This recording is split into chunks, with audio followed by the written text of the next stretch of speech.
to actually do this. Let's stop talking about it. Who's ready for Robo Umps? Raise your hand. Let's go. Let's talk it out. And you're the perfect person to have this conversation with, and I want you to know how I phrased this on social media last night. It is an unfortunate necessity. I don't want Robo Umps, but we have to have them. I don't know how many of you watched the Giants game last night. I was on the verge of turning it off just because I was so mad at what had just transpired in front of me. And it's not poor, is it Manny Gonzalez? Was that his name? I think so.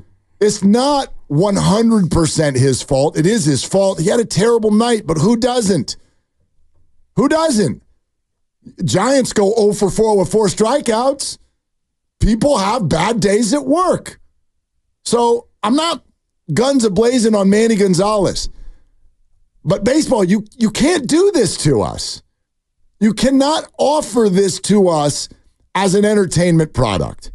You can't do this. You cannot put on TV every night a little box with all of the technology we now have and who we are as a society with social media and video of every single thing that happens on our earth available all the time. You cannot continue to feed us a product where we can see that what you're doing is factually incorrect almost every night, and then tell us to just sit there and take it and eat it. Yeah. I got to eat Manny Gonzalez getting mad at Giants players, shaking his head like, oh, the attitude with these guys. You're wrong, Manny. Gets thrown out. You're wrong, and we can see it. We can see it. If we couldn't see it, brother, I'd have your back, but we can see it. And it just crushes us. And then, by the way, I will freely acknowledge Camilo Doval comes in for a close job, and on a 2-0 pitch on the first batter, he threw one 7 inches outside. This guy calls it a strike. I can't believe the Cubs didn't all get thrown out too. So the Giants benefited from it the same way, and actually the umpire audit says the Giants very much did not benefit from Manny last night. Well, it's all about the spot where those calls came and the leverage. A 4-run rally happened because Manny Gonzalez. Cody Bellinger took a 4-pitch walk where 3 of the pitches were in the box. Eric Miller, I don't know how as a competitor you don't go bananas. How do you keep your hat on? I don't have that kind of attitude. I'd have lost it. And I know they can't see the box either. They're playing. Right. But I'm done.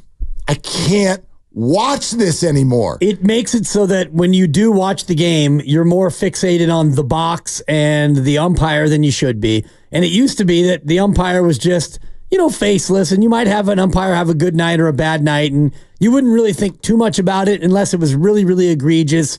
Like Eric Gregg famously in Levon Hernandez, I think it was a World Series game. Yep. Marlins Braves, right? I think it was Marlins Braves. I think it was a late playoff game. Yeah, but anyway, 14 go ahead. strikeouts, and Levon threw about 17 of those, 4 to 6 inches off. And Eric Gregg with that classic 2-fisted strike call. Oh, my God. We could all close our eyes and picture it. And it was just one of those days where, he's given the pitcher strike, and we didn't think too much about it. Although, without the box, you can really dial in on just how bad it is. And so now you watch last night, and I'm looking at the Bellinger at bat right now, and 3 of the 4 pitches were they're in the box. In the box. And, they were all fairly close. They weren't, in this at bat, they were not too egregious, but because we have the box, they're in the box. We can all see that they're in the box, and he can't see what's in the box. Right, but if you miss one, okay.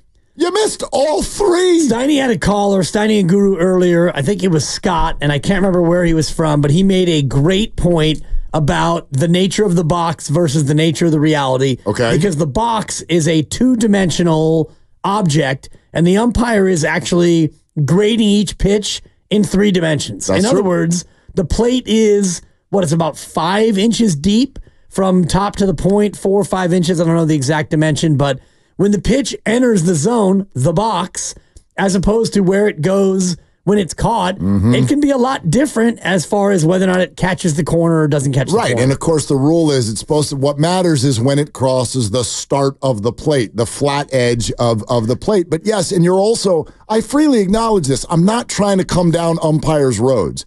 The catcher's trying to fool you. Right. The catcher has now been trained here in the age of analytics. All they care about is how the catcher receives and frames the pitch. Frame is a great word for it because the umpire is getting framed on a pitch-by-pitch basis. It's not all their fault. It's simply the product. The Cubs are up 6-3 in the 8th inning, and my top of my head is on the ceiling of my house. I'm like, I can't watch this. I cannot watch the Giants lose this game where they're actually up 3-2 in the 8th, and they're now down by 4 runs. Because a guy is shaking his head and throwing Bob Melvin out of a game that he had no business being thrown out of. I'm sorry. The technology is there. The minor leagues are doing it. The reviews are really good. And baseball habitually is 8 years late to the party. Baseball and college football. College football did this for years where they're like, the BCS, and everyone's like, this sucks. We need a playoff. They're like, we'll get to it in 8 years, right, when the contract ends. Yo, pull the trigger. We got to do something about this because it is making your viewers, I feel, if I'm representative at all, angry. Because every other sport, for the most part, allows us to address it when something factually, there's never going to be perfection, but when something factually incorrect, especially that matters at a pivotal moment. We don't use challenges every second. We don't use them in the first quarter. But if it's the 8th inning of a 1-run game and you're just gagging strike calls right and left, there's got to be something for a team to do about it beyond the manager just getting mad and getting thrown out. And that, to me, is the other part of this, is getting to a point where there can be some back and forth. When we've got the box and we've got even the good umpires, I think the number is 91% or 92%. If you can get 92% of the strike ball calls correct, you're doing a good job in Major League Baseball. And that's fair because you can't go 100%. Sure. And even if you go to Robo Umps, it's not going to be 100%. But when you get a game like last night where a guy is really, really bad, to not be able to express yourself and say, look, I think you missed that one. I think you're having a bad day. Do you want to maybe, I don't know, shore it up a little bit and maybe focus or get the dirt out of your eye or whatever it is? And so Bob Melvin immediately gets thrown out and he doesn't even have the opportunity to offer up his own opinion. It's just, I mean, this gets brought up too, and this is a fair fix if you want. If nobody wants robo-umps, get rid of the box. Get it off the television screen. They never will. They never will. They never will. Then get the umpires off the field. It's like the yellow line in football, the first down line. And we all see like a guy goes forward and, does he get the first down? Does he not? The yellow line is not an exact measurement of where the chains are. And then you get the human beings out and you have a human being decide where the knee was down, where the ball was when he was down, and then we have to try to spot it. So you got to run into a pile among 22 grown men, and you got to figure out where you think the ball should go, and then you put the ball down, and then, oh my God, they're a foot short. There's no way we are a foot short. Now we're going to challenge it, and now we got to look and see, and look like he might have gotten it, and so now we re-spot it, and now we remeasure. Oh, it's a first down. I'm so glad you brought this up because here's the difference and the similarity between the two. The yellow line, we are told, is unofficial. Right. So we know that even if it looks like that on our TV screen, well, that's a maybe. You're just trying to give us a guideline for where the first down is. On TV and baseball, we are being told that is exact science. That's the strike zone, and we are being told exactly where the ball hits as it crosses home plate. Is it in the box or is it outside of the box? So there's a different relationship with the viewer in terms of fact versus potential fact. Right. But here's the other thing. You bring up where a ref spots the ball in the NFL. Do you see how accepting the sports world is of inexact science? We know damn well that ref is just running around sticking his foot somewhere. We don't. It's guesswork, but it's complete guesswork. It's based on a lot of training and a lot of analysis. No but doubt. Still, the plus or minus on any play has got to be at least 6 inches. And right, it's our favorite sport, and I've never heard anyone get mad at it. Like, we'll go, hey, gosh, it seems like that's a weird way to do it in the age of technology, that some guy just walks in there with his foot and sort of guesses, waddles in with his hand up, right here. Yes, he's 62 years old. Don't worry, his eyes are great. He sticks his foot right there, and we're just like, yeah, NFL, woo!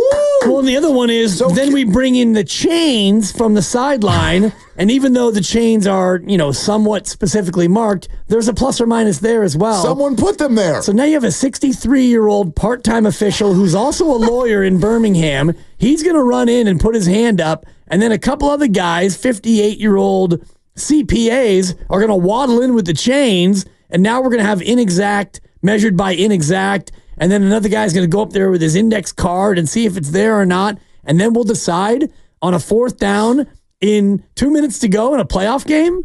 Really? We have an actual pitcher who's going to join us in 5 minutes, George Contos, and we will involve him in this discussion. We'd love to involve you in this discussion. Are you ready to pull the trigger? Is it Robo ump time? 888-957-9570. We can talk that out. Here's the opinion I'm done with. You can have it. You're allowed to have your own opinion for sure. Here's the one that I'm sort of like, I've rationed this out and I'm done with it.